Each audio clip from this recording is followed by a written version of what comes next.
Eu sou Ana Paula Lemos e esse é o canal Sala de Ensaio, um espaço de debate sobre o teatro contemporâneo que faz parte do projeto Jovem Cientista do nosso Estado, Sala de Ensaio, a produção teatral brasileira em tempos de isolamento social, que tem o apoio da FAPERJ.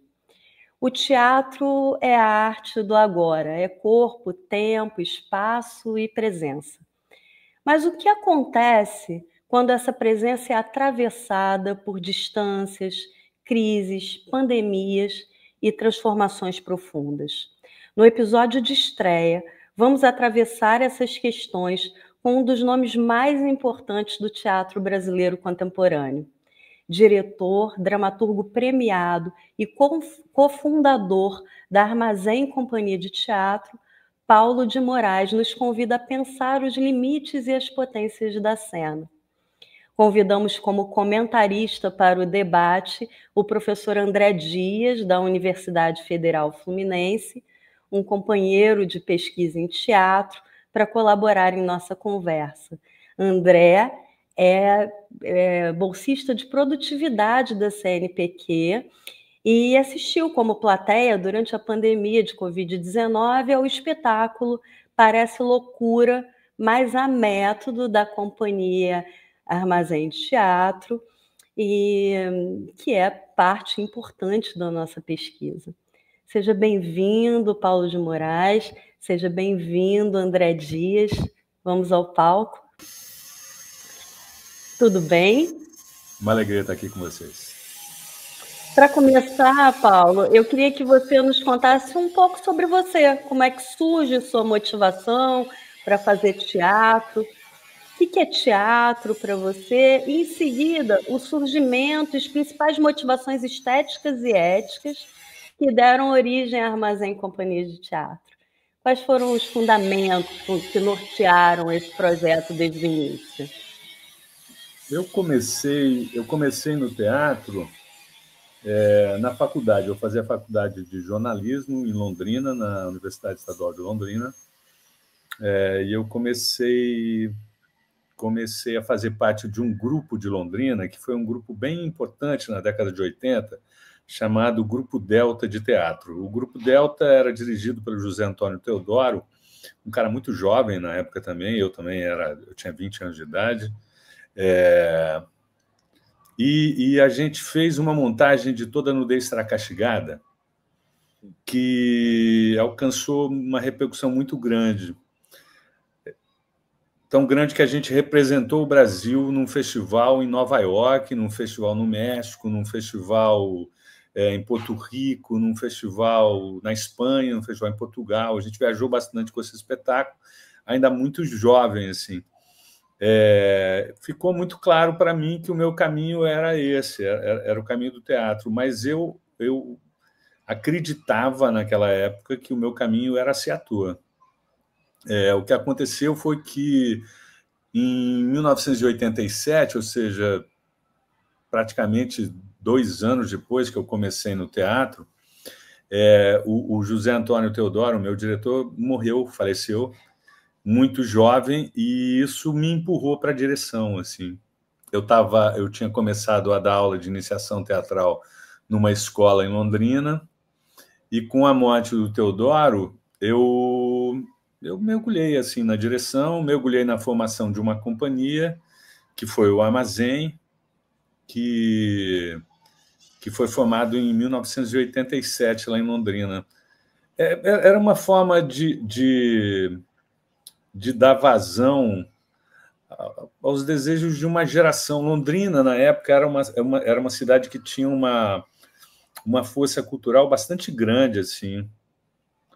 Tinha uma efervescência cultural muito grande na área de teatro, na área de música, na área de poesia, na área de dança.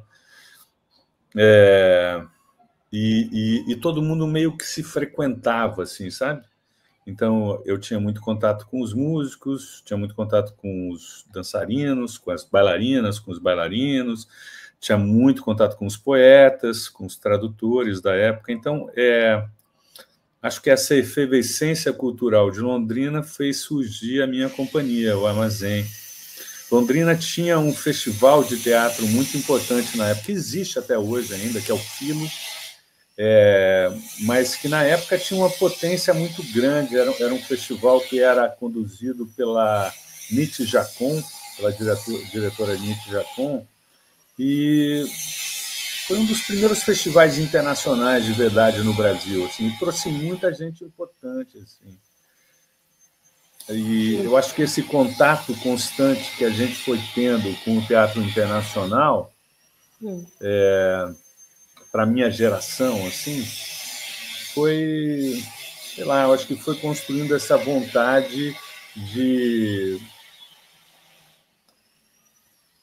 fazer um teatro de grupo que fosse realmente contemporâneo, assim, né? Eu acho que a gente vivia um momento em que o teatro estava um pouquinho velho, assim, um pouquinho gasto. Eu acho que havia essa necessidade de dar voz a uma geração, assim. Acho que o Armazém surgiu muito disso. Dar voz a uma geração que eu digo por exemplo, a minha geração, ela não tinha... As referências da minha geração não eram referências muito teatrais. As referências da minha geração eram referências mais cinematográficas, mais referências de história em quadrinhos, mais referências de fotografia, de literatura, menos de teatro, assim.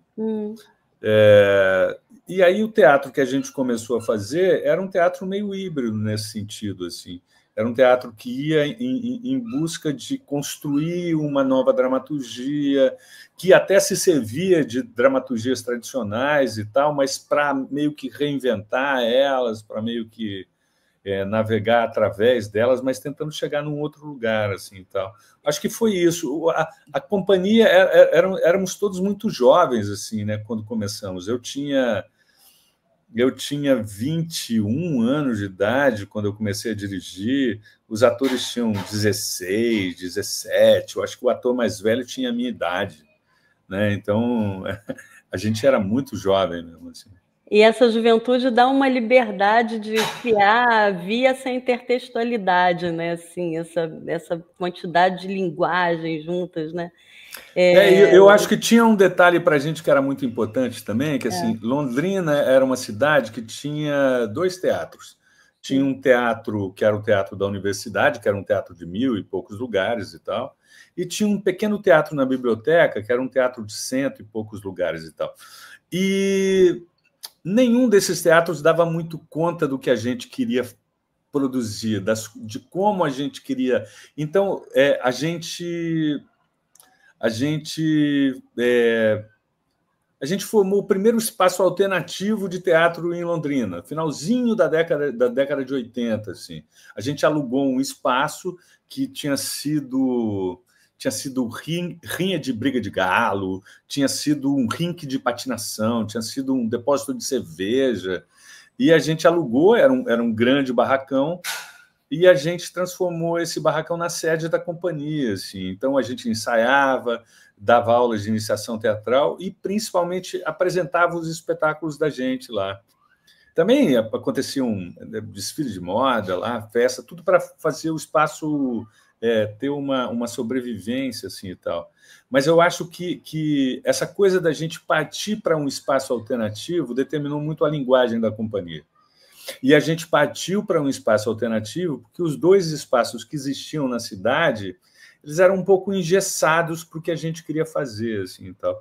Então, acho que foi essa somatória de coisas que fez surgir a companhia ali no finalzinho da década de 80. Você acha que eu podia dizer que a identidade estética da Armazém já previa essa cena expandida desde 87, assim, fazendo palcos claramente. novos, com linguagens entrelaçadas, assim, como se fosse assim, um prelúdio, né, André, do que a gente chama hoje como se fosse uma novidade de cena expandida, né, de variados palcos, né? Isso não, claramente, né? Né? Eu acho que teve 2 espetáculos que foram bem fundamentais assim nessa questão. Um se chamava A Ratoeira é o Gato. Foi um espetáculo que até a gente trouxe para o Rio de Janeiro em 1994, e que é um espetáculo bem fundamental assim na na construção imagética da companhia, assim, e tal. E ele tinha tudo a ver com a ocupação desse espaço que eu estou falando para vocês, desse que a gente chamava de teatro armazém, né? Tinha tudo a ver com a ocupação desse espaço. E um outro trabalho que eu acho que é muito claro nesse sentido é Alice através do Espelho, que a gente montou em 1999, que também era isso, era a ocupação de um grande galpão, assim, reconstruindo cada cena com abertura e fechamento de cortinas e tal, assim. Então, eu acho que isso está muito na gênese da companhia, assim, essa reconstrução do espaço está muito na gênese da companhia. Ô, Paulo, você... Desculpe, Ana, pode continuar. Pode falar. Só queria aproveitar aqui esse gancho rapidamente que você falou sobre a formação da companhia. Todos eram muito jovens, né? 22 anos, 16 anos, todos eram muito jovens. Mas naquele momento que você, por força das circunstâncias, teve que tomar de frente o trabalho da direção, já havia ali uma preocupação sua e dos demais componentes da companhia em fazer um teatro de repertório, criar uma companhia estável de repertório, né, que pudesse experimentar, ou não? Ou era uma coisa assim, a gente está fazendo aqui com a força da juventude e vamos ver o que isso vai dar? Ou já havia ali uma preocupação de criar uma companhia estável de repertório que a nossa alegria permanece até hoje? Não existia. Existia a tentativa de... A primeira coisa era a tentativa de fazer um espetáculo. Quando eu comecei, o primeiro espetáculo que a gente fez na companhia foi uma adaptação do Nossa Cidade, do Thornton Wilder. Foi um texto que quem me deu de presente foi o José Antônio Teodoro, né, que era o meu diretor. Ele falou, esse aqui eu acho que é um texto que é bacana para você trabalhar com essa molecada. Então, eu estava dando aula para uma molecada e assim, vamos fazer um espetáculo que vai estrear no final do ano. E aí o que aconteceu é que no meio do ano o Teodoro morreu. E eu fiquei muito sem pai nem mãe, assim, e me afastei do grupo Delta, que era o grupo do qual eu era ator. Eu quis dar um tempo, assim, tal, com a morte do Teodoro. E aí me emburaquei, assim, nessa coisa da direção. E eu lembro de conversas que eu tinha muito na época, assim. Eu lembro de eu conversar com os meus amigos que também eram do grupo, tipo assim, eu acho que o meu problema vai ser conseguir criar esteticamente as cenas, mas conduzir os atores eu acho que vai ser mais simples para mim, assim, e tal. No primeiro espetáculo eu só conseguia fazer cenas, só conseguia desenhar cenas super plásticas, interessantes, assim, mas não conseguia conduzir ator. Isso foi um processo, assim, tal. Mas éramos todos muito jovens.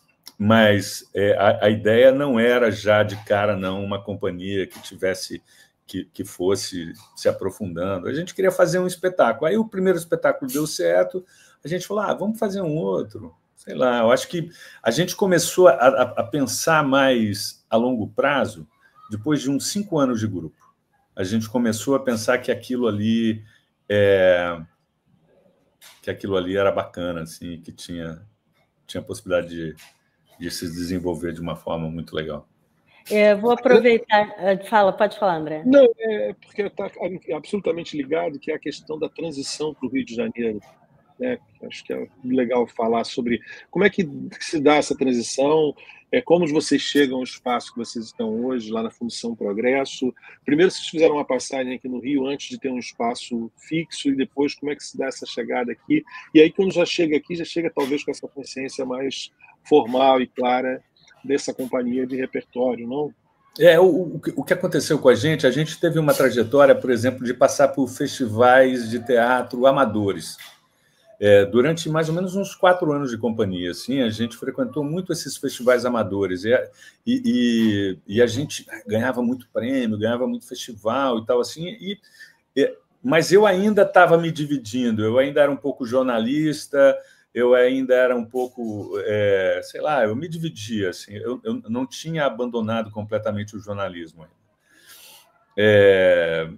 Aí a gente fez um espetáculo chamado A Ratoeira é o Gato. Esse espetáculo, para a gente, foi completamente divisor de águas, assim, porque era um espetáculo onde a gente realmente estava, enquanto aquelas pessoas ainda muito jovens, todos aí, naquele momento com...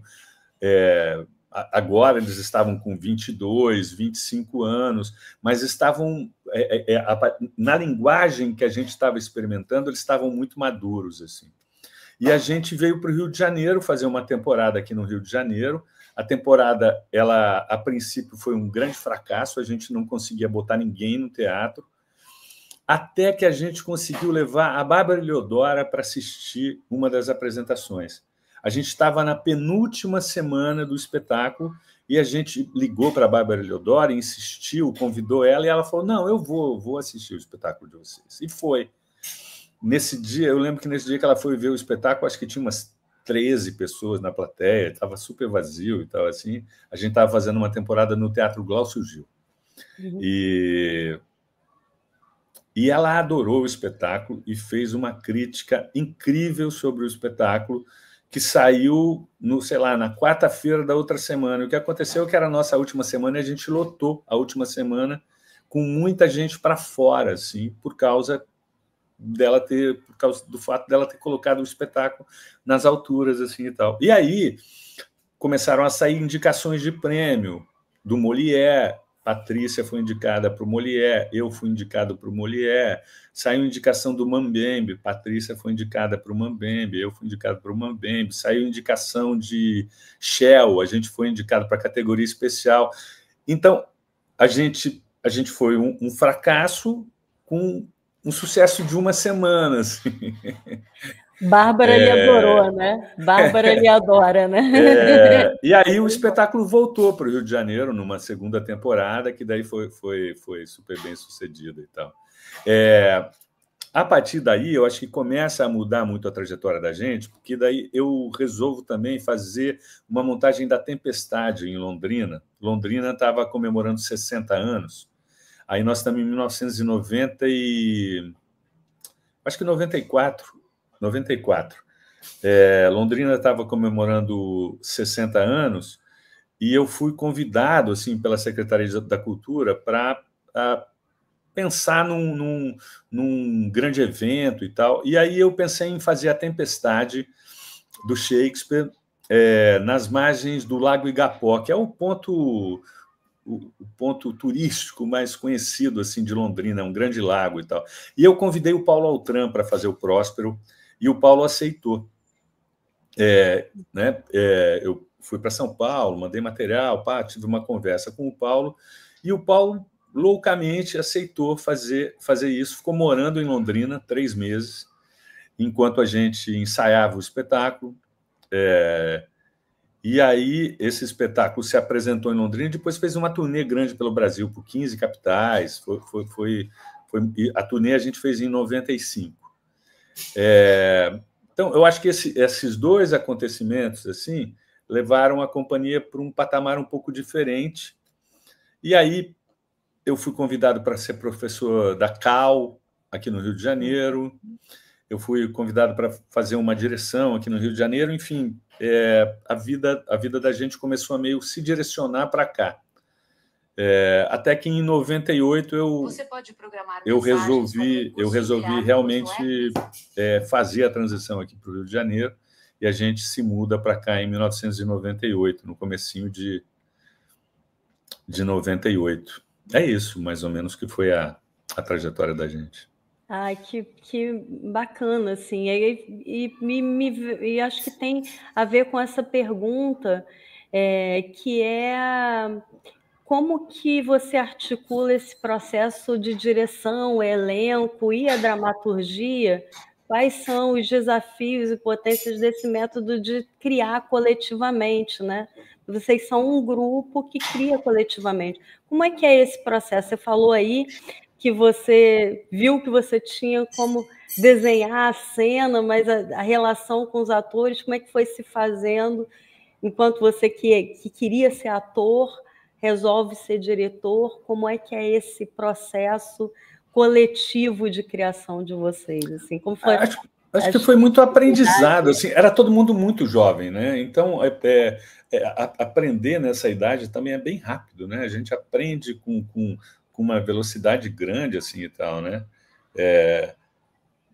Eu me lembro que, sei lá, num primeiro momento eu falava, pô, não tenho talento para isso, aí daqui a pouco eu já achava que eu tinha muito talento para isso, assim, é tudo muito, muito rápido, assim, e tal, né?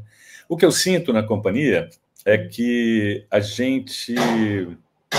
quando a gente vai montar um espetáculo, a gente se senta e fala assim, do que a gente quer falar? Né?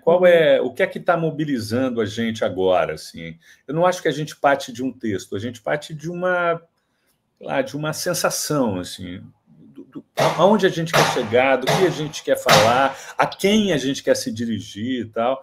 E aí eu acho que nessas conversas começa sei lá, a se desenhar algum processo que vai acontecer, né? Então, é claro que todo mundo dá ideia, todo mundo vai falando coisas, mas aí chega uma hora que eu, a partir de tudo que eu ouvi, eu faço uma leitura disso. Eu falo, tá, então isso aqui, acho que é isso. Né? E aí o que acontece é que o grupo sempre embarca nessa parada. Então, eu não sinto que é uma determinação minha, mas eu sinto também que tem uma certa hierarquia, assim, né? Tem uma certa... Peraí, a gente discute, a gente conversa, papá. Então, muitos dos espetáculos surgiram assim, de buscas temáticas, assim, sobre o que a gente quer falar, qual é o tema que a gente quer discutir, né? E aí a gente, em cima desse tema que a gente queria discutir, a gente começava a buscar referências. Tem a referência de tal peça, tem a referência de tal livro, tem a referência de tal filme. E aí, às vezes, a gente se dirigia realmente àquela peça ou aquele livro, ou não, ou aquilo ficava só uma referência a priori, assim, e tal.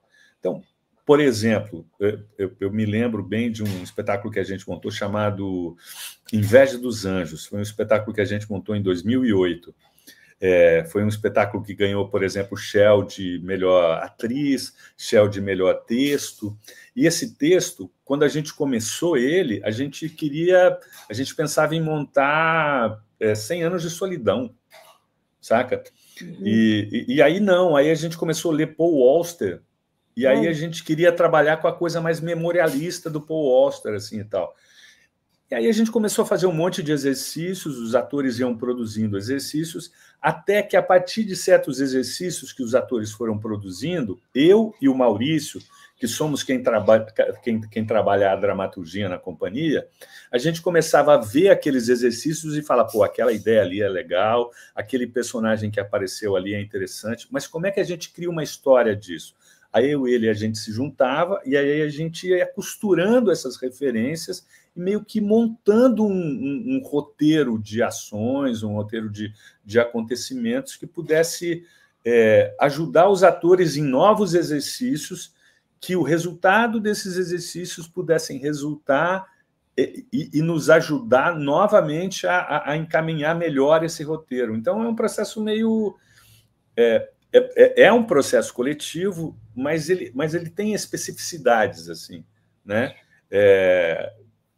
Então, por exemplo, a gente partiu dos 100 anos de solidão e a gente fez um texto extremamente autoral, porque a gente fala muito do interior do Paraná, sabe? Desses lugares que a gente viveu na infância, eu, Patrícia, Maurício, todo mundo ali era do interior do Paraná. E a gente fala muito, eu falo muito da cidade onde eu nasci, que era uma cidade que tinha uma linha uma linha de trem, né? Uma estrada de ferro que cortava a cidade no meio, assim. E isso, para mim, sempre foi uma coisa muito determinante. Eu sentava muito e ficava vendo os trens passarem, assim, e tal. E isso foi uma coisa que determinou a história. Então, não foi mais os 100 anos de solidão, mas os 100 anos de solidão teve um impacto e um empurrão determinante para a gente, assim. Enfim, não sei se fica muito claro. Não, sim, eu fico pensando que é um processo a partir do corpo do ator e do espaço. Quando eu pensei em fazer um projeto que falasse.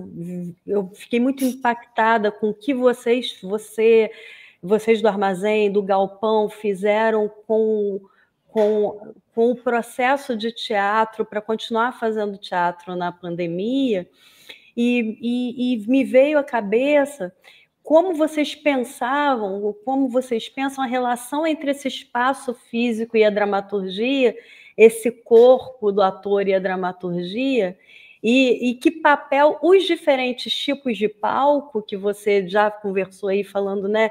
Você olhava e queria utilizar esse armazém, né, esse palco, desempenham na construção de sentido, né? Assim, como que mudar de palco e mudar de espaço para vocês era importante. É o que fundamenta, eu posso dizer que é o que fundamenta o processo criativo de vocês, o espaço, o corpo, e a partir daí vem o texto, né? Acho que sim, acho que sim. Acho que o espaço tem uma outra questão que, assim, eu sou cenógrafo também, né? Então, eu nunca consegui trabalhar um espetáculo se eu não soubesse qual era o espaço que esse espetáculo ia ocupar. Isso tanto nos espetáculos que eu dirigi na companhia, quanto nos espetáculos que eu dirigi fora da companhia. Os produtores que me contrataram fora da companhia, eu já avisava assim, ó, eu só vou começar a ensaiar com um cenário no palco. Eu quero o cenário pronto no palco para eu começar a ensaiar. Eu preciso de pelo menos 1 mês e meio com o cenário no palco para ter sentido isso aqui que eu estou imaginando e tal. Então, para mim, essa questão da espacialidade, ela sempre foi muito determinante, né? Tem alguns diretores que partem da luz, tem outros que partem da música, eu parto do espaço. Isso, para mim, sempre foi muito claro, assim, muito... Agora, Paulo, dá licença, Ana. Paulo, você citou agora há pouco o Maurício, né? Maurício Arruda Mendonça, que divide a dramaturgia com você. Maurício permaneceu em Londrina, vocês vieram para o Rio. Eu gostaria que você falasse um pouco como é que se deu esse encontro, o seu encontro com o Maurício com a companhia. Maurício, e que você falasse também um pouco dos remanescentes da primeira formação da companhia, porque a companhia, ao longo desses mais de 30 anos, passou por algumas transformações, não só de elenco, incorporações, saídas, né? O Maurício é parte ainda dessa primeira formação, junto com a Patrícia, e como é que se deu esse encontro, especialmente no trabalho de costurar essa dramaturgia, né, que surge na coletividade, mas precisa dessas mãos que vão dar uma forma final a ela, ou uma forma cênica, né? Você poderia falar um pouco sobre isso? Olha, da primeira formação da companhia, só a Patrícia, né? Só a Patrícia mesmo, assim. Patrícia tinha 16 anos quando começou no grupo, assim, e tal. O Maurício, ele começa a trabalhar comigo na época da Tempestade. Quando eu vou fazer a Tempestade, eu queria uma tradução de uma cena específica, de uma forma mais poética e tal. Eu nem me lembro qual era a cena, mas eu acho que é a despedida do Próspero, eu acho que é, mas eu não estou com muita clareza agora, não. E aí, o Maurício era meu amigo, assim, de universidade, meu amigo amigo dos amigos, assim, e tal, né? Eu tinha uma turma de poetas em Londrina. Poeta e grande leitor de poesia, né? Tinha uma turma de poetas em Londrina que era muito boa, assim, né? Bernardo Pellegrini, o Maurício Arruda Mendonça, o Rodrigo Garcia Lopes. E eu estudei com o Rodrigo Garcia Lopes durante a universidade. E o Rodrigo era parceiro do Maurício nas traduções que eles já faziam no finalzinho da década de 80, comecinho da década de 90.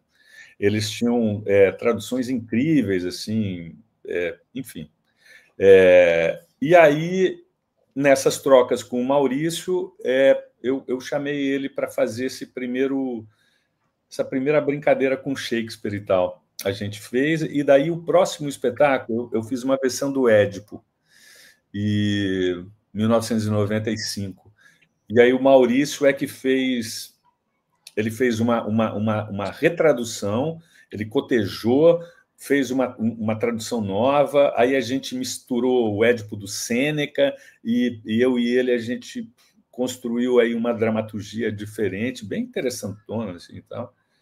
E a partir dali a gente não se largou mais. A partir de 1995 a gente sempre seguiu trabalhando juntos e tal.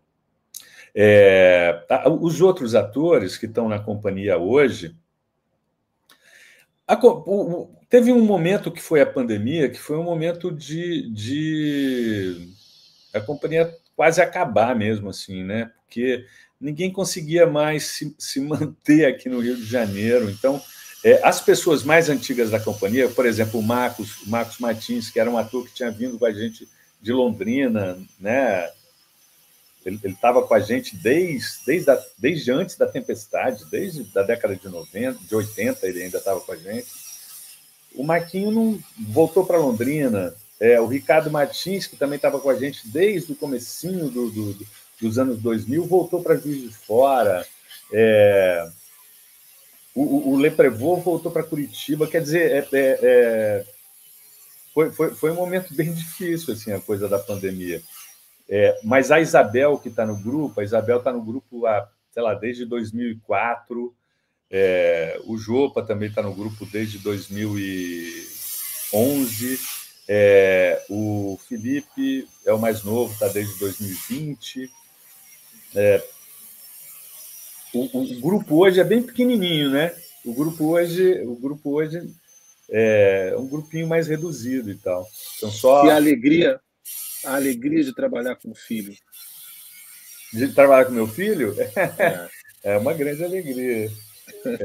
Eu lembro que quando ele era pequeno, eu lembro que a gente estava dando uma entrevista para um programa falando sobre a companhia, e ele estava junto ali, ele era molequinho e tal, e aí perguntaram para ele, você também quer ser ator? Quero ser ator também, mas quero ser um ator famoso, né? Quero ser tipo um Jim Carrey. Né? Não quero ser um ator de grupo, de companhia. Sensacional. Ele foi mudando de ideia com o tempo. Fico imaginando como é que é ver a vida se refazendo. A gente sempre tem a oportunidade de ver a vida seguindo nos passos dos filhos, né? Eles seguindo os passos deles e a gente aplaudindo, né? E a oportunidade de trabalhar com o filho deve ser uma coisa muito especial. Ele é um parceiro. Ele é um parceiro e tanto, assim, principalmente nas discussões, assim, nos encaminhamentos da companhia, de qual é a rota que... E o Jopa, ele tem uma responsabilidade muito grande pela internacionalização da companhia também, porque essa internacionalização da companhia ela começou em 2013, na nossa primeira viagem para o Festival de Edimburgo. Mas lá no Festival de Edimburgo, a gente conheceu uma produtora chinesa que ficou muito encantada com o trabalho da gente e que é a nossa produtora na Ásia até hoje, assim e tal, né? E o Jopa, ele falava muito bem inglês e foi desenvolvendo uma amizade muito grande com essa produtora, assim e tal. Então, ele, nessas viagens internacionais, ele encabeça muito essa gerência da companhia, assim, e tal. Então, ele é muito importante nesse processo. Muito legal. Mas, Paulo, bem interessante isso que você está falando, assim, que a companhia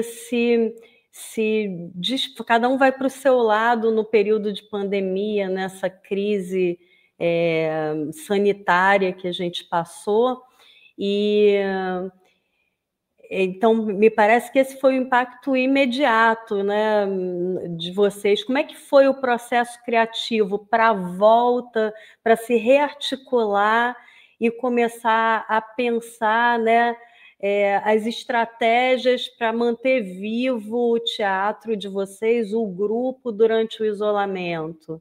Né? Houve alguma resistência?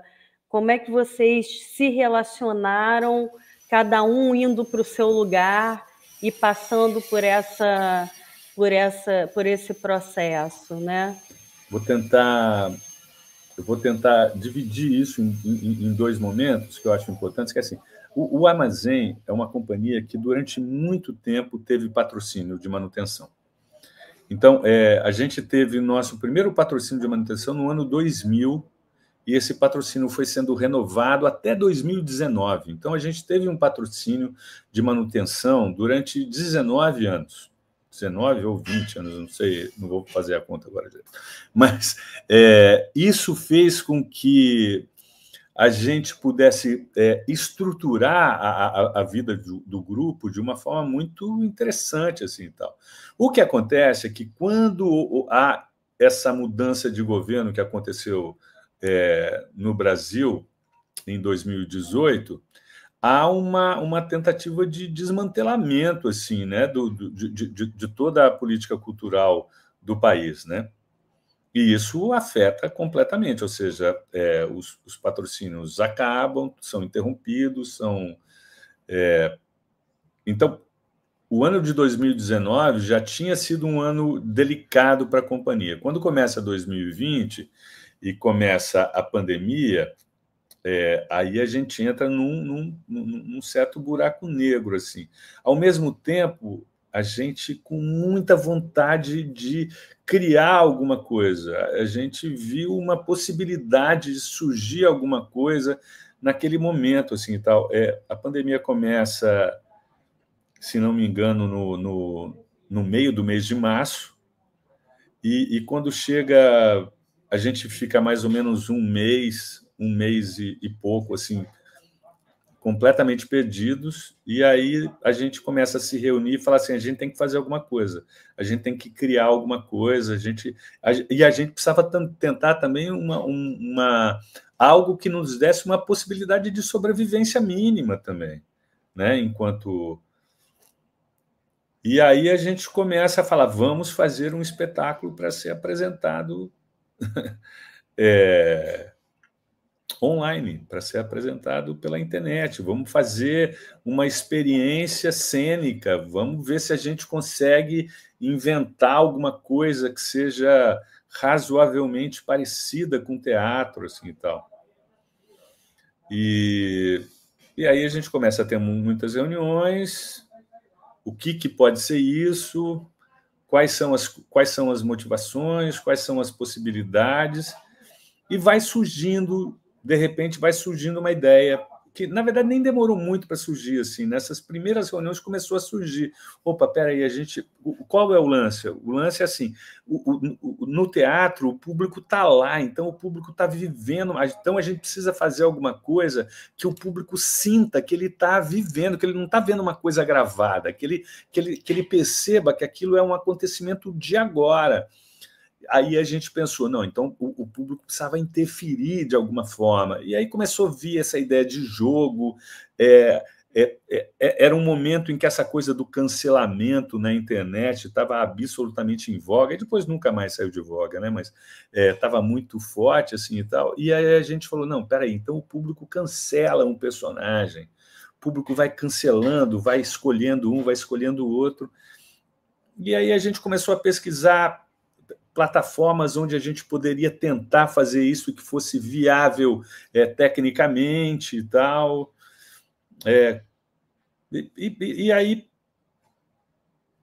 a gente chegou na possibilidade assim, vamos fazer uma parada dessa com o grupo, mas vamos fazer um pouco mais, vamos convidar outros atores com os quais a gente sempre teve vontade de trabalhar também, e que é tão difícil num momento convencional.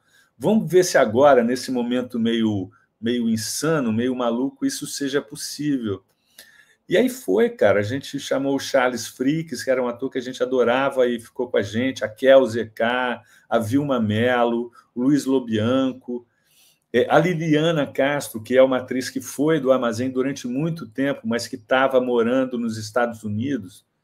Também, então a gente conseguia fazer um espetáculo com uma pessoa que estava nos Estados Unidos, uma pessoa que estava em São Paulo, uma pessoa que estava em Londrina, uma pessoa que estava no interior, e algumas pessoas que estavam no Rio, assim, sabe? Isso era muito interessante, assim. E aí surgiu, parece loucura, mas a Método. Surgiu muito a partir dessa necessidade de estabelecer uma relação com o público que parecesse ou que simulasse o que o teatro dá de presença para a gente, assim. E aí a ideia de trabalhar com Shakespeare foi muito imediata, assim, sabe? Peraí, como é que a gente vai fazer uma disputa? Disputa do quê, né? Disputa de personagens, disputa de histórias, disputa de narrativas. Era meio isso, né? Eram disputas de narrativas, né? E com personagens muito diferentes um do outro, só existia um autor que poderia dar uma gama tão grande de personagens tão diversos uns dos outros e que esses personagens todos tivessem força, sabe? Personagens que fossem, sei lá, que tivessem um vínculo maior com o lado romântico, outros que tivessem um vínculo maior com a vilania, outros que tivessem um vínculo maior com uma comédia, com sei lá, com esses grandes personagens. E a gente falou, é isso, é Shakespeare, né? E aí a gente mergulhou nisso. Vamos começar a pensar que personagens que poderiam ser interessantes. Teriam que ser personagens que pudessem ter pelo menos 3 ou 4 cenas com possibilidade de solilóquio para que eles se encaixassem no tipo de estrutura que a gente estava construindo, assim, e tal. E aí a gente escolheu personagens incríveis, né? Então você tinha, sei lá, o Iago, você tinha Ricardo II, você tinha o Tímon de Atenas, você tinha... Era só personagem interessante, assim, era só... Os atores se deliciavam muito, assim. E você acha que a cada... Porque eu assisti a cada apresentação, um personagem ganhava. Você acha que isso refletia que tipo de plateia estava ali assistindo quando ganhava, né, um personagem e não outro? Vocês faziam esse debate? Refletia claramente, assim. Por exemplo, no início a gente tinha... porque era assim, a história, a ideia era assim, tinham 9 personagens, né? Mas não podiam ter 9, porque era um jogo só para 8. Então, o público tinha que eliminar alguém de cara. Mas o público não sabia nada sobre aqueles caras. Então, cada um deles dizia uma frase do seu personagem que desse uma situada no público de quem eles eram. E o público votava e eliminava um dos 9. A gente começou a fazer o jogo e, é claro, o público eliminava o ator mais desconhecido. O ator, que era o ator que era menos conhecido do público, o público eliminava. A gente, e era o Jopa, né? Era o meu filho, era o mais novo, né? E ele foi eliminado, sei lá, acho que umas 3 ou 4 vezes em sequência. Aí a gente falou, peraí, não pode ser assim, a gente tem que ter uma estratégia diferente. Aí a gente começou, ao invés do público eliminar 9, a gente sorteava 3 e o público ao invés do público eliminar 1 a partir dos 9, a gente sorteava 3 e o público eliminava 1 a partir desses 3. E aí já era um outro jogo, saca? Aí já era um jogo diferente. E aí você percebia, tinha dia que o público, que os personagens mais cômicos, eles iam até o final.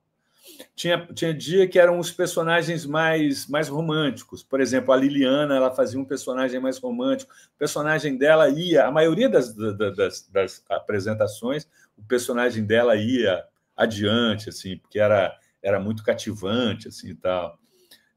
Os vilões... Tinha um dia que os vilões iam, mas quase sempre os vilões eram mais desprezados pelo público, assim, e tal. Era muito divertido, cara. Foi um aprendizado e tanto. E a gente fez quase 70 apresentações, né? E a gente tinha público. As primeiras apresentações a gente fazia para mais de 200 pessoas, né? Claro que depois o público foi diminuindo e tal, mas a gente nunca fez uma apresentação para uma sala vazia, assim, para quase ninguém. Foi uma temporada muito divertida. Paulo, agora, com exceção do uso da plataforma, que foi ali um recurso daquele momento de absoluta tragédia humanitária, mais do que sanitária, humanitária, né?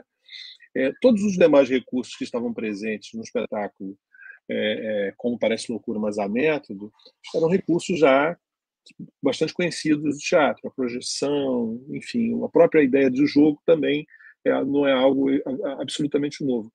Você diria que, com Parece Loucura, mas é método, vocês conseguiram, de alguma maneira, construir uma dramaturgia e um teatro que respondesse a essa urgência do isolamento? E como foi para vocês, não só do ponto de vista técnico, como diretor, como ator, como companhia, né, mas, sobretudo, do ponto de vista humano? O que essa experiência propiciou de uma espécie de rearranjo com a nossa humanidade? Olha, no primeiro momento, quando a gente fez as primeiras apresentações, quando a gente fez a primeira apresentação, assim, eu não tinha muita ideia de como é que seria o final. Quer dizer, sabia como era o final do espetáculo, não tinha muita ideia de como aquilo ia bater para o público. E quando a gente acabou o espetáculo, assim, e tal, quando chegou na última cena e tal, que é quando o personagem que vence faz um texto, que é um texto da tempestade, o público começou a abrir as janelinhas, todo mundo foi abrindo as janelas, emocionado, assim, muita gente emocionada. Acho que foi em junho que a gente estreou o espetáculo. A gente estava num momento assim muito difícil para todo mundo, né?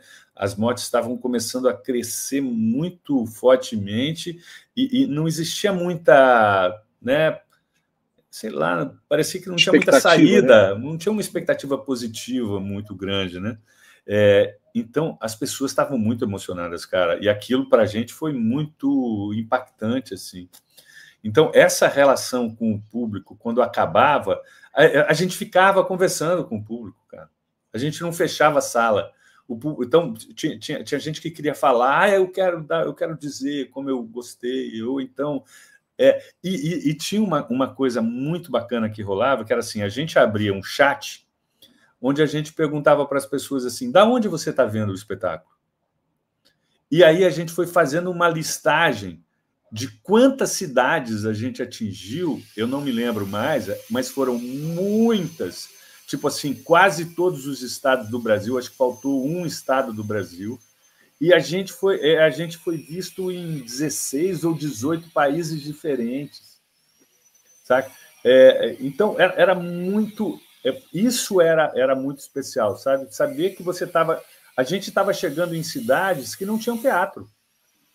A gente estava chegando em cidades onde aquelas pessoas nunca tinham visto uma peça de teatro e estavam podendo... Claro, não, a gente sabia que a gente não estava fazendo teatro, mas a gente estava trabalhando uma coisa extremamente teatral, assim, sabe? E a gente estava levando Shakespeare, a gente estava levando uma linguagem sofisticada, assim. Então, era muito interessante, assim. Isso, para a gente, foi uma resposta... E, além do que, salvou a gente muito mentalmente, né? A gente fez uma confraria, assim, a gente ficava nessa telinha aqui conversando horas e tomando uma cerveja e, sabe, foi uma confraria que nos salvou, assim, durante um tempo. Depois a tela ela foi cansando, né? Ela foi cansando, chegou uma hora de saturação, assim, que ninguém mais queria ver nada na tela, né? Ninguém mais aguentava. E eu sinto que hoje, depois da pandemia, depois de 2 ou 3 anos do que a gente pode considerar essa... Não, acho que depois que amainou a pandemia, assim, né? Sim. Acho que a gente está aí... O teatro começa a voltar em 2022, eu acho que sim, no começo de 2022 o teatro começa a voltar, assim, de verdade, né? E volta com público forte. As apresentações da companhia desde 2022, quando a gente montou Neva, e depois quando a gente fez Brás Cubas, e depois agora que a gente está com Dias Felizes, a gente tem apresentado com muito público sempre. E 3 espetáculos absolutamente diferentes, assim. O Brás Cubas é um espetáculo que eu diria, antes dele estrear, que ele teria um público bastante grande, assim. Mas tanto Dias Felizes quanto Neva, não. E, surpreendentemente, são espetáculos que têm uma comunicação com o público muito forte, assim, sabe? O público está indo ao teatro e quer estar no teatro. Aliás, eu quando assisti Brás Cubas, né, fiquei muito impressionado, né? Eu sou professor de literatura brasileira de formação, né, e trabalho com literatura brasileira. Fiquei muito impressionado que Machado talvez seja dos autores de qualquer língua dos mais difíceis de ser transposto para outra linguagem artística. E no caso do Machado, a meu ver, isso se dá especialmente porque o grande personagem do Machado, em qualquer instância, são seus narradores. E como transpor a figura do narrador, por exemplo, para a linguagem do teatro? E vocês fazem isso de maneira magistral. É um espetáculo muito impactante. Aliás, é muito interessante se a gente olha no conjunto da companhia, da trajetória da companhia, e eu acompanho pelo menos assim fielmente desde Casca de Nozes, né, então, que também era baseado em obra literária, era a partir do Italo Calvino, né? E eu acompanho, e é impressionante como a diversidade de espetáculos, mas sempre com uma preocupação muito grande de dar uma roupagem que comunique com o público, mas que não simplifique para o público, não subestime a capacidade de inteligência do público. Isso é extraordinário. E eu vou te dizer assim, de tudo que eu assisti de vocês, tem um espetáculo que me marcou profundamente, que infelizmente me parece que tem uma única temporada, né? Eu sempre fiquei muito curioso por causa disso, que é A Caminho de Casa, que é uma peça que poderia ser montada hoje, que seria absolutamente atual. É um espetáculo que me impactou profundamente quando assisti, profundamente, né? E que eu penso esse espetáculo recorrentemente me atravessa as aulas, eu cito em minhas aulas, e me atravessa o pensamento. E é um espetáculo que, se fosse passado hoje, com o mundo como está, quer dizer, é um péssimo sinal, né? Porque ele continua atual. Né?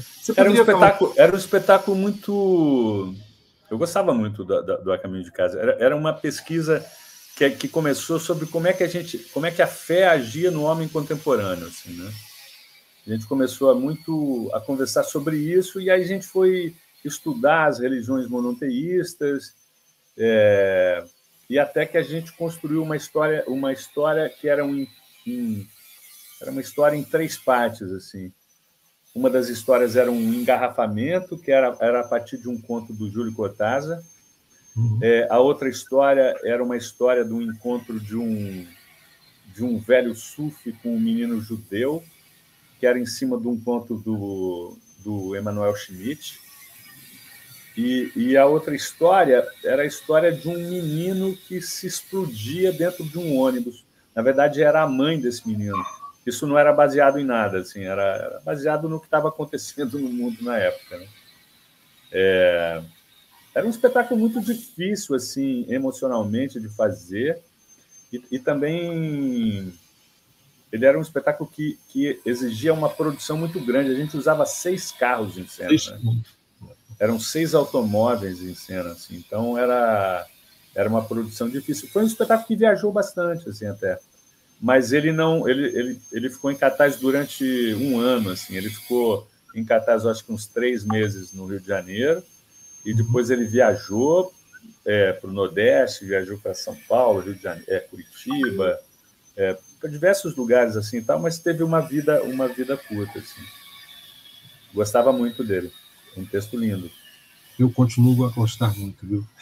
Adoraria, assim como vocês fizeram com Inveja dos Anjos e com tantos outros espetáculos, adoraria ver a dramaturgia dele em forma de livro.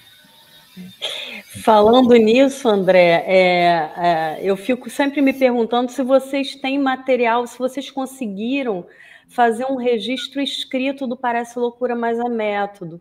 Porque, assim, vocês fizeram de uma forma de encontro na tela, assim como a gente está fazendo, mas como é que você dirigia esses atores em termos de linguagem, corpo, texto, voz, de longe? Como é que era isso? Como é que eram os artifícios de presença para fazer isso que parecia teatro via tela, assim? Cara, a gente tinha um ensaio coletivo, onde a gente trabalhava a estrutura, e aí os outros ensaios era só eu e um ator. Então, eu parava durante 1 hora do dia só com o Charles, por exemplo. O Charles trabalhava o Iago. Então, ele ia fazer as propostas que ele tinha para o Iago, a gente ia experimentar posições de câmera que poderiam, sei lá, dar alguma expectativa, alguma perspectiva mais interessante para a ação. A gente tinha que trabalhar com poucos elementos, né? Então, peraí, não, mas tem que ter algum elementozinho tem que ter. O que é? O que você tem na tua casa? Sei lá, eu tenho uma taça de vinho. Porque, assim, a gente também não tinha como comprar coisas, a gente não tinha como sair para ir atrás de coisas, a gente tinha que trabalhar com o que as pessoas tinham em casa. Quando eu comecei a trabalhar com o Sérgio era quem fazia o mestre de cerimônias, né? E eu falei, Sérgio, a gente precisa fazer um sorteio, cara. A gente precisava colocar umas bolinhas assim dentro de algum lugar para fazer um sorteio. Ele falou assim, cara, eu tenho um liquidificador vermelho. Se a gente botasse as bolas... Aí a gente começou a experimentar, a gente fez umas bolinhas, e aí a gente tentou, dentro do liquidificador, quebrou todas as bolinhas, a gente falou, cara, como é que faz isso? Aí a gente foi lá e conseguiu tirar aquela parada do liquidificador, aquela coisa cortante do liquidificador. A hélice, isso. A gente tirou a hélice e começou a experimentar com outras bolas e tal. Então, era meio assim, a Lili, o que você tem em casa, Lili, que é interessante para a gente? Ela fazia uma cena em que ela recebia um monte de pretendentes, ela falava de diversos pretendentes. Aí ela falou, eu tenho uma coisa que ela botava no dedo, assim, que era um bonequinho de dedo. Aí a gente começou a experimentar. Então, um era o Paul McCartney, outro era o John Lennon, outro era o Ringo Starr, outro era o George Harrison. Então, ela tinha os 4 bonequinhos dos Beatles, de botar no dedo. E a gente começou a experimentar dela conversar com os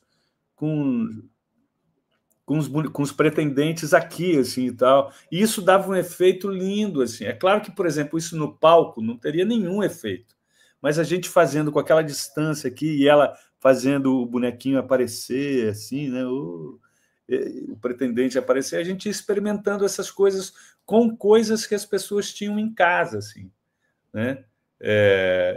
E aí, meio que o dever de casa das pessoas que eu dava era isso: tragam alguns elementos que a gente possa experimentar. Aí todo mundo trazia elementos. Aí tinha ator que tinha piano em casa. Então vamos tentar fazer uma cena no piano. Aí a gente tentou dar a ilusão de que todo mundo estava no mesmo lugar. Então a gente pegou fundos pretos e mandou um fundo preto para cada ator em casa. Então cada ator tinha um fundo preto atrás de onde fazia as suas cenas.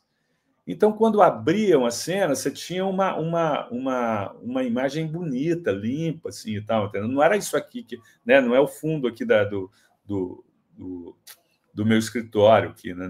Não era isso. Todo mundo tinha uma coisa limpa. Aí a gente começou a experimentar umas luzes, a gente começou a experimentar luzes diferentes, assim, que podiam dar certas leituras. Eu lembro de uma cena que a gente fazia com a Lili dentro do armário da casa dela. Eu falei, Lili, vamos tentar fazer isso num outro lugar. Ela morava num lugar pequeno lá em Los Angeles. Ela falou assim, cara, se for dentro do meu armário. Aí ela entrou dentro do armário, o armário era branco e ele tinha uma luz meio estranha, ele dava um puta efeito, assim, saca? E aí a gente foi descobrindo, assim, experimentando mesmo, experimentando. Foi muito divertido, foi muito divertido. E mesmo a escolha dos personagens de Shakespeare foi um processo coletivo, tinha um porquê para cada um desses personagens, porque não eram todos, mas eram muito específicos de um momento... A escolha dos personagens foi feita entre eu e o Jopa. Então, quem assina o roteiro, na verdade, sou eu e o Jopa. Então, a gente fez a gente chamou as pessoas, começamos a discutir. Alguns falaram de alguns personagens que achavam interessante, e aí eu e o Jopa, a gente se fechou durante, sei lá, acho que foi uma semana, e a gente começou a determinar quais personagens seriam mais interessantes para dar essa gama de comédia, de um tom mais romântico, um tom mais vilão, um tom mais... né? Essa diferenciação, essa diversidade entre os personagens. E personagens que tivessem textos interessantes e acontecimentos interessantes, né? Eu adorava o Ricardo II, por exemplo, o Ricardo II, que era a Patrícia que fazia, porque o Ricardo II tem cenas memoráveis, assim, e tal, né? E ele vai de uma coisa... Então, eram possibilidades de fazer cenas tão deliciosas. Aí tinham quase todos, né? Tinha Macbeth, tinha... sei lá, não lembro mais todos. Tinha o Timon, tinha... não vou lembrar de todos. Tinha o Henrique V, a Pórcia, do Mercador de Veneza. Tinha personagens interessantíssimos. Você disse no início que a ideia que vocês viam muito cinema, o quadrinho. Você acha que a estética do quadrinho e a linguagem do cinema ajudou você a fazer esse processo, a encenar isso? Nunca pensei. Isso é uma coisa tão... Tem uma questão que eu acho que se fala, que é assim, né? Quais são as referências quando a companhia começou? Eu me lembro quais eram as referências quando a companhia começou, porque a gente conversava muito sobre isso. Essas referências, elas continuam até hoje? Eu já não tenho mais ideia, sabe? Porque já é tanto tempo de companhia e a gente já tem uma forma... Eu não penso mais nisso, eu não penso mais nessas referências, mas com certeza elas estão entranhadas, né?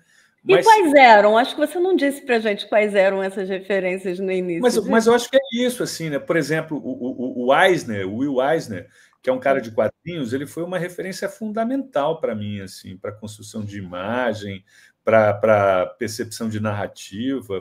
O Kurosawa, por exemplo, era uma... Eu misturava muito, na verdade, baixa cultura e alta cultura. Hoje não se fala mais assim, né? Na década de 80 se falava muito isso. Isso é alta cultura, isso é baixa cultura, né? Se falava muito isso na década de 80. Hoje não se fala mais isso. Mas eu acho que as minhas referências eram uma mistura um pouco disso, sabe? Em Pessoas Invisíveis a gente vê nitidamente uma estética do quadrinho. Aquela montagem do prédio... né? E há uma mistura do quadrinho com alguns aspectos assim, de elementos no ar, isso fica muito forte, né? E visualmente dá um impacto muito grande. E aí é muito interessante que você começa o seu depoimento falando que para você levantar a cena e o espetáculo você precisa ter claramente a cenografia colocada, né? Eu diria que no espetáculo como Pessoas Invisíveis, aquela cenografia é determinante para tudo que vai ser feito ali naquela dramaturgia, não? Com certeza, com certeza. Porque determinava o ritmo, né? O ritmo... Quando a gente começou a trabalhar com Pessoas Invisíveis, a grande dificuldade era assim, como a gente estava trabalhando com uma história que se baseava em histórias em quadrinhos, o tempo do teatro e o tempo do quadrinho ele é muito diferente. A gente precisava encontrar... Se a gente tentava reproduzir o tempo do quadrinho no teatro, não dava certo.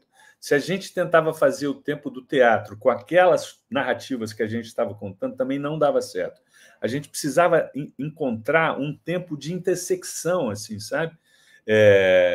Então, o espaço era muito determinante para isso, para encontrar esse tempo de intersecção. Quando a gente começa a ocupar o espaço, a ocupar os lugares desse, não só do edifício, mas da calçada, da rua, aí a gente começa a encontrar o tempo de realização das ações, assim, tudo vai se tornando mais claro. Um dos espetáculos que eu mais gosto de ter feito foi Pessoas Invisíveis. Agora eu fiquei pensando, né? Eu não vi o Pessoas Invisíveis, mas vocês fizeram isso em vídeo, né? Eu até falei para você, olha, depois eu quero os vídeos, os livros. Você acha que é possível a recepção de quem vê em vídeo e quem vê no teatro, pelo menos isso se manter, já que você tem essas referências Acho e que pensa sim. a cena? Acho que sim. Eu acho que tem uma questão nos vídeos da companhia. O Armazém lançou o primeiro DVD de teatro brasileiro em 2002 ou 2001, acho que 2002. Foi o primeiro DVD de teatro brasileiro. Isso foi um projeto que eu desenvolvi junto com o Pedro Asberg, que é um documentarista, um cineasta interessantíssimo, assim, que também era muito jovem na época e topou essa loucura, assim. E a gente queria... Tudo que tinha de teatro filmado até aquela época era muito ruim, era muito insosso. A gente não queria isso, a gente queria estabelecer uma linguagem diferente, assim, uma linguagem nova. E a gente conseguiu, assim. Então a gente lançou, eu acho que foram 5 DVDs. A gente lançou o primeiro foi Da Arte de Subir em Telhados. Depois a gente fez o Alice Através do Espelho, o Pessoas Invisíveis, o Inveja dos Anjos e o Antes da Coisa Toda Começar. Foram esses 5 DVDs que a gente lançou. E eles têm uma qualidade incrível. Eles são muito bons, assim. Até hoje, eu às vezes reassisto alguma coisa, revejo alguma coisa e percebo que sim, a gente conseguiu desenvolver uma linguagenzinha ali de uma forma muito muito bacana, assim, e não ficou velha. Não ficou velha. Tinha um cuidado muito grande de captação de som, então o resultado é bem bom mesmo. Então você diria que essa prática te ajudou, então, no Parece Loucura, mas a Método, por exemplo, em trabalhar... A cena expandida, você diria que a cena expandida para o Armazém é uma coisa que vem desde a sua gênese, assim, em 87. Para mim isso é bem claro, assim. Para mim isso é bem claro. Eu acho que vem desde do momento em que a gente resolve ocupar um barracão. Isso não foi em 87, eu acho que isso foi em 89, que a gente ocupou o primeiro barracão lá em Londrina. Eu acho que quando a gente resolve ocupar esse barracão e explorar as potencialidades cênicas desse barracão, então, por exemplo, os espetáculos da gente começaram a ter uma verticalidade muito maior. Eu me lembro quando a gente foi fazer o Da Arte de Subir em Telhados aqui no Rio de Janeiro, a gente começou os atores, eu falei, caramba, a gente tem que usar a altura desse espaço aqui da Fundição Progresso. O espaço tinha uns 6 metros de altura, né? E os atores começaram a fazer aula de alpinismo para poder andar pelas paredes, amarrado em cordas e tal. Tinha um ator que voava por cima do público, a gente fez um voo lindo assim por cima do público, era muito bacana, assim. Então, é claro que para você trabalhar com essas possibilidades, você precisa desenvolver técnicas, aprender técnicas que façam com que essa ocupação de espaço diferenciado ela seja bem feita e tal, né? E os atores sempre tiveram essa disponibilidade, né, de tecnicamente se aprimorarem em coisas que, a princípio, eles não dominavam para poder se arriscar em cena, né? E como que se dá a chegada de vocês e a ocupação do teatro lá na Fundição Progresso, né, e a importância desse espaço hoje para vocês, como companhia, uma companhia estável de repertório? Eu acompanho muito ativamente a vida da companhia, e especialmente ali depois da pandemia, eu já presenciei a convocação de vocês para mutirões, enfim, ações ali dentro do espaço. Como é que vocês chegaram ali? Né? Quanto tempo vocês já estão fixados ali? E a importância hoje desse espaço para vocês, para tudo para os trabalhos que vocês realizam? Então, em Londrina a gente tinha espaço desde 89. Quando a gente muda para o Rio de Janeiro, em 98, a gente fica meio sem pai nem mãe, a gente não tinha casa, né? E a casa para a gente tinha sido sempre uma coisa muito fundamental. A gente ficou 1 ano sem casa, então a gente ficou 1 ano ensaiando em lugares que eram emprestados para a gente, até que a gente resolveu remontar o Alice Através do Espelho, que era um espetáculo que eu já tinha montado em Londrina em 97. eu não tinha montado com o Armazém, eu tinha montado com alunos da Escola Municipal de Teatro, da qual eu era diretor. E aí eu achava que era isso, que a gente precisava trazer o Alice para cá. E para trazer o Alice, a gente precisava de um espaço alternativo. A gente começou a procurar isso pela cidade, e até que uma das atrizes falou, cara, eu fui numa festa, ela tinha ido numa rave, numa festa maluca de noite, fui numa festa num lugar muito louco que chama Fundição Progresso, tá meio abandonado, na verdade estava bem abandonado na época, assim, e tal.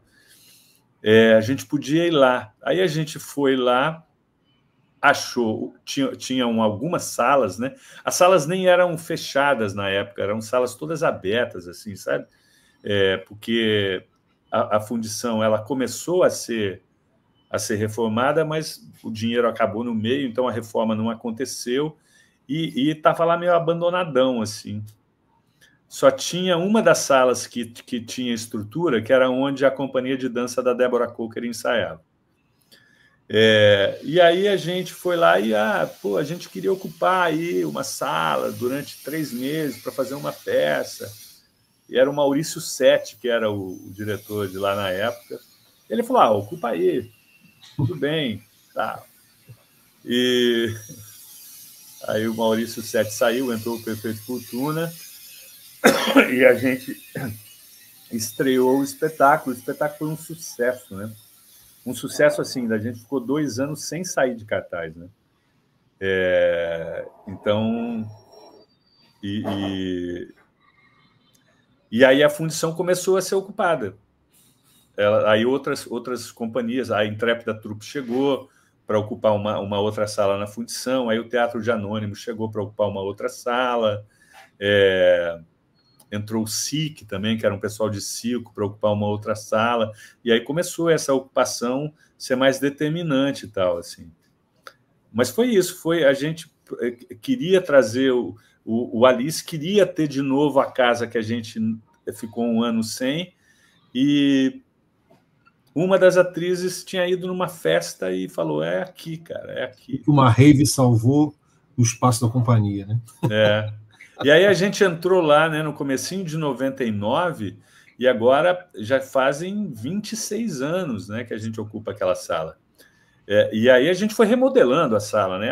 A sala não tinha nada, não tinha nem piso, né? Era tudo esburacado. A gente teve que pegar cimento e arrumar, a gente pintou a parede, não tinha fiação elétrica, a gente fez a fiação elétrica. A sala foi literalmente construída pela companhia, assim, e tal, né? Hoje é um espaço super agradável, tem poltronas, tem ar-condicionado, tem uma estrutura muito, muito, muito mais bacana, né? É uma metáfora muito poética, inclusive, né? A companhia que faz o prédio do teatro e que vai se fazendo junto com o prédio. É um prédio de permanente construção, né? Muito bonita essa imagem que você apresenta aqui agora. Ana, me permita fazer só mais um comentário? Claro, estamos te ouvindo. Paulo, eu vou falar do ponto de vista do professor de literatura, né? Alguém que trabalha com a literatura. Uma das grandes dificuldades que a gente tem, a gente que trabalha com a dramaturgia, né? Você encontrar o acesso, especialmente às obras. Hoje, com editoras que têm se dedicado a publicar teatro contemporâneo, por exemplo, isso melhorou, né? A Cobogó, por exemplo, né? Mas se você pensa numa tradição maior, você vai na Perspectiva, ou mesmo a Sesc de São Paulo, são editoras que têm tradição em publicar ensaios de teatro, sobretudo, e, eventualmente, textos teatrais, né? E a gente percebe uma preocupação de memória muito forte, desde da publicação de Espirais, né, passando pela publicação de Inveja dos Anjos, antes da coisa toda começar, e A Marca d'Água, e o dia que o Sam morreu. Né? Aí eu lhe pergunto, por que essas peças e não as demais, um registro da dramaturgia em forma de livro, para que isso possa ser trabalhado, estudado, pesquisado, enfim? Memória surgiu na companhia lá no comecinho dos anos 2000, quando a gente achou que a gente precisava ser responsável por contar a própria história, saca? Que a gente não estava afim de ficar esperando alguém contar a história da gente, não, que a gente queria ser responsável por contar essa história. E aí a gente desenvolveu esse projeto, que era um projeto que começou com os DVDs, começou com um livro de imagens de espetáculo chamado Para Ver com Olhos Livres, depois se estendeu para dramaturgias e se estendeu também para o Espirais, que é um livro não é só um livro de ensaios, é um livro de alguma forma biográfico, mas que também contém ensaios de diversos espetáculos e tal. E depois a gente gostaria de ter feito outros materiais, mas os patrocínios acabaram. Então, a gente não conseguiu mais produzir isso. Essas dramaturgias que a gente escolheu são as dramaturgias que a gente considerava mais autorais, sabe? Uhum. Tinham dramaturgias, por exemplo, essa dramaturgia do A Caminho de Casa era uma dramaturgia que era uma dramaturgia autoral, mas ela era muito adaptada. Duas histórias eram histórias adaptadas. Então a gente não achava muito correto a publicação disso, assim. A gente queria publicar as histórias mais autorais e tal. Então a gente ficou nessas que a gente considerava que eram mais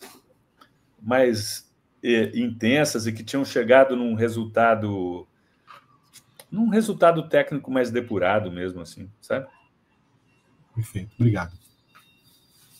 Vocês pensam em publicar anotações, por exemplo? Esse parece loucura, mas a Método não tem um texto, mas provavelmente tem anotações, referências, reflexões. Vocês têm isso disponível? Assim? Não tem, cara, não tem. O Parece Loucura não foi um processo ao qual, por exemplo, eu dediquei isso. Eu tenho um monte de outros espetáculos, por exemplo, que eu tenho diários de ensaio longos e tal, assim, sabe? O Parece Loucura não foi assim, foi uma coisa muito, sabe? Uma emergência mesmo, né? Foi uma emergência. A gente tem pouquíssimas anotações. Claro que eu tenho o roteiro dele, né? A gente tem coisas guardadas e tal, mas eu não tenho anotações assim sobre. Se alguém quiser fazer, tá ótimo. Com o roteiro em mãos, né, André? A gente pode fazer algumas coisas. Tipo, disponibilizar o roteiro para a gente dar uma lida, seria muito bacana. Você acha, o que você acha que fica dessa experiência tão emergencial da pandemia hoje, assim, no processo de vocês? E se você pudesse ir um pouquinho antes, assim, e dizer, houve resistência de algum da equipe? Vocês tiveram que acolher alguém da equipe para ir nesse processo? E o que depois desse processo teve que permaneceu? Assim, eu já ouvi, por exemplo, de grupos de teatro da Baixada, onde fica o Unigran Rio, e quem eu observo também, que houve diferenças, por exemplo, de ensaio. Eles já perceberam que eles podem se falar mais em rede. O que teve de diferente? O que ficou no processo criativo, de construção da cena, de montagem, de articulação do grupo?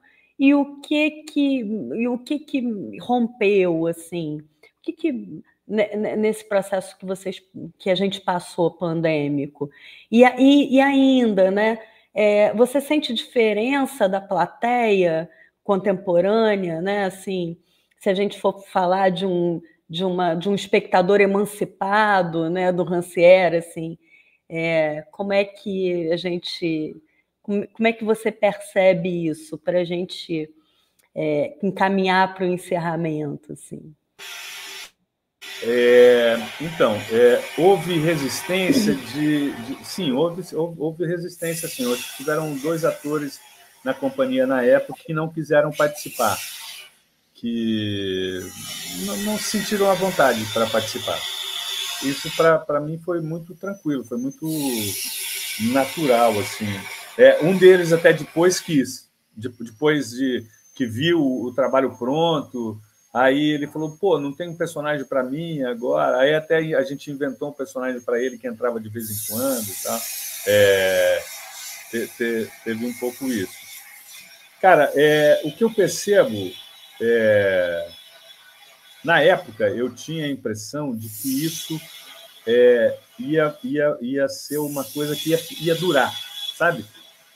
Eu achava que ia ser uma linguagem que ia ser muito utilizada. Durante algum tempo eu pensei isso, assim, falei, caramba, isso aqui vai ser utilizado bastante daqui para frente. E não foi o que aconteceu, né? Eu acho que as pessoas se saturaram muito da tela e isso não se estabeleceu. O que eu gostaria que se mantivesse, o que eu acho possível se manter? Essa coisa da gente ter conversado com públicos de lugares que a gente nunca tinha ido foi a coisa que mais me tocou, assim, e tal. E isso é uma coisa que eu gostaria muito de continuar fazendo. Existe uma forma de fazer isso, existe como você fazer o teu espetáculo ser transmitido ao vivo, né, para que as pessoas de lugares muito diferentes possam acessar. Tem algumas companhias na Europa que fazem isso. Tem uma companhia que faz isso muito bem, que é uma companhia de Amsterdã, faz isso muito bem, faz um trabalho de streaming incrível, assim. E é uma apresentação ao vivo que você vai assistir na hora que ela está sendo apresentada. Se no Brasil é 2h, é 2h que você tem que entrar para assistir. Se na Coreia é, sei lá, 5h, é 5h que você vai ter que entrar para assistir. Eles conseguem fazer isso de uma forma muito, muito bacana, assim, sabe? Isso é uma coisa que eu gostaria de fazer. É claro que isso depende de dinheiro, depende de você viabilizar tecnicamente, mas principalmente viabilizar com grana mesmo, porque isso tem um custo. Isso é uma coisa que eu gostaria de manter para que essas pessoas de lugares que não têm muito acesso ao teatro pudessem ter esse acesso, sabe? Adoraria fazer isso. E durante um tempo a gente pensou nisso, assim, mas esbarrou sempre na questão da grana. Vamos ver se em algum momento isso consegue, sei lá, ter espaço pelo lugar, né? Eu quero te agradecer muito e perguntar se o André tem algum comentário de encerramento.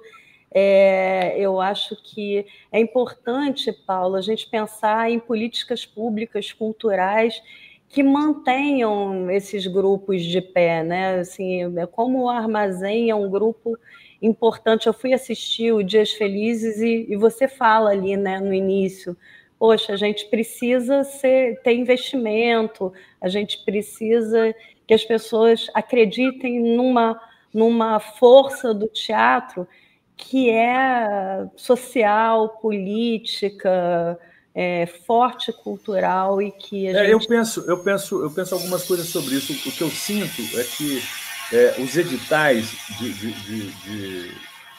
de cultura hoje, eles têm um direcionamento para a diversidade, mas é uma diversidade que exclui alguns lados do jogo, assim, sabe? Eu acredito muito na diversidade e acho que os editais têm que ter espaço para a diversidade, sim, mas, por exemplo, as companhias elas estão deixadas absolutamente de lado. E não é o Armazém que está sendo deixado de lado. Eu participei de uma reunião há cerca de 1 ano atrás com as companhias mais longevas do Brasil, assim, de todo o Brasil. Companhias do Rio Grande do Sul, daqui do Rio de Janeiro, de Minas Gerais, da Bahia, do Rio Grande do Norte, de um monte de estados. E todas essas companhias com dificuldades, porque os editais não tem nenhuma peculiaridade voltada para esse acolhimento, sabe?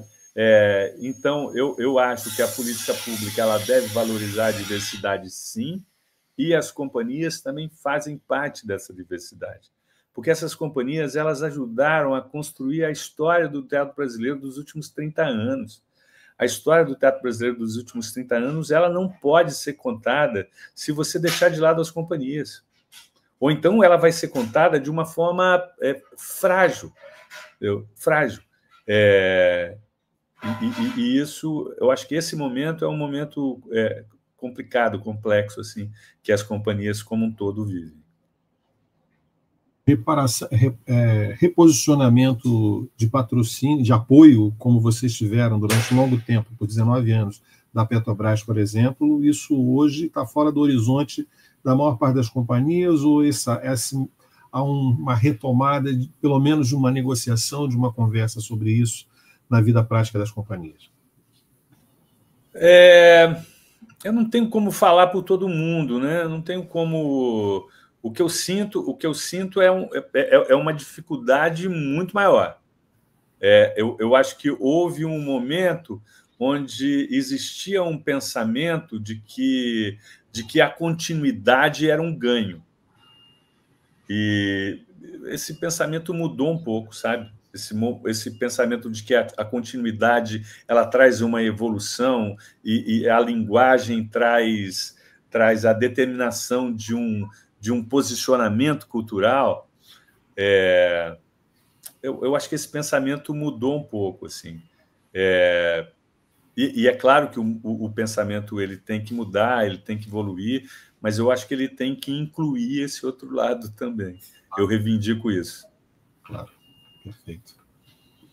Muito obrigado, Paulo. Foi um prazer te ouvir. André, eu quero te agradecer por vir aqui e estar com a gente nesse bate-papo. O Paulo de Moraes é diretor da Armazém Companhia de Teatro, uma das companhias importantes para o projeto JCNF-APERJ, que a gente desenvolve.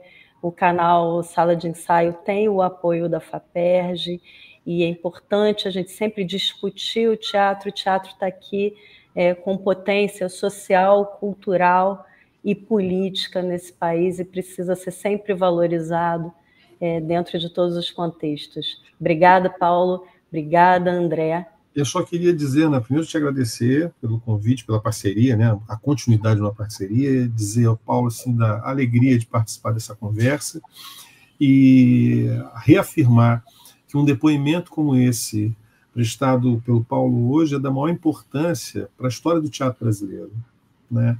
Porque esse tipo de registro ele serve para o tempo presente, mas também para aqueles que virão depois de nós, né? Aqueles que vão pesquisar o teatro, vão querer compreender como essa cena se deu em determinado momento da história.